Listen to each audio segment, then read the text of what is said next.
le système psychologique de l'éducation et les idéologies de la psychologie. À l'attention spéciale des écrivains, des ministères de l'enseignement et des directeurs des instituts d'enseignement. Si on analyse conscieusement un système éducationnel, il y a toujours des pensées psychologiques derrière celui.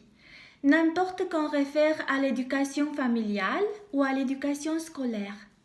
La société humaine est basée sur l'éducation en formes variées et d'habitude la psychologie de l'éducation est ignorée par différents auteurs de livres scolaires à cause d'accepter d'informations sans le filtrer par notre conscience.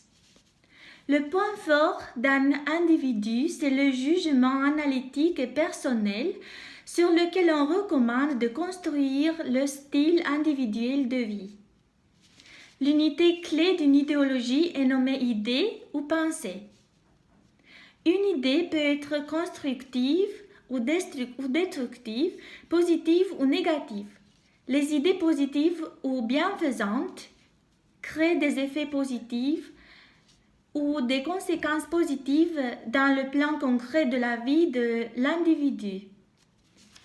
Ce plan concret est le style de vie individuel. À leur tour, les idées négatives ou destructives créent des conséquences négatives dans la vie d'une personne.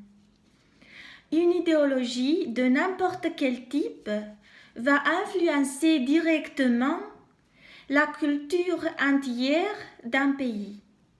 C'est pourquoi c'est très important de prendre en considération de créer et de promouvoir une idéologie claire et constructive au but de former et modeler une belle culture, dès les enfants jusqu'aux adultes, pour les enfants qui vont devenir adultes.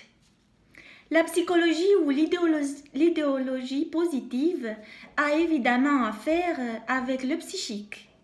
Celle-ci emploie les émotions constructives comme par exemple la confiance, l'appréciation, la sûreté, la protection, l'acceptation de soi-même, la patience, le respect, etc.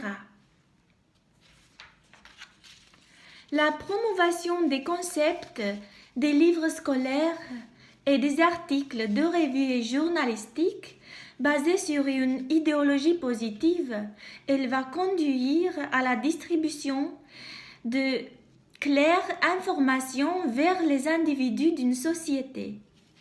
Les concepts positifs vont servir comme des outils psychologiques qui résultent en style de vie, qui attirent l'admiration, même l'admiration et le respect que la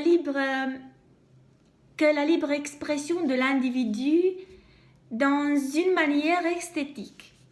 La psychologie ou l'idéologie négative émet des émotions négatives comme par exemple l'humiliation, l'instabilité, l'insuffisance, la peur, la désespération, la marginalisation, la confusion, etc. Employées ensemble, celles-ci créent ce qu'on appelle le chaos. Le chaos crée de panique, de la désorientation et le pire de tous les blocages psychiques et le rejet de soi-même. Ce dernier conduit vers le suicide et les crimes. Les gens qui vivent en suivant des idéologies négatives sont caractérisés par discontentement, frustration et colère.